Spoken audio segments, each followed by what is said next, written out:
Card मध्य रखी जाए या संगे संगे तार इलेक्ट्रोनिक्स गेट दे से प्रवेश करता है। ये इलेक्ट्रोनिक्स गेट दे प्रवेश कला समय रे से सामग्री जो कार्ड रे जो समस्त सामग्री स्कैन होई तार बिल बा मूल्य निर्धारित हो जाए।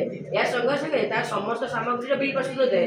या पर ग्राहक तार समस्त मूल्य प्रदान करी दिखाती। यह बहुत अल्प समय सहज रही है। हेबा जाने आमे पेमेंट होची कौन ना डेबिट कार्ड ना क्रेडिट कार्ड द्वारा देय प्रदान समुदाय प्रक्रिया अति सहज सरल रही है।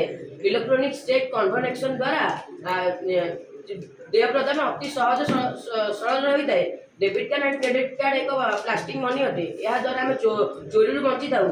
फोन पे और गूगल पे साहाय्य लोक मानू अधिक कष्ट करा पड़ न था कि ये करा पड़ न था सी जा स्कान कर पैसा प्रदान करते आम चोरी बची था।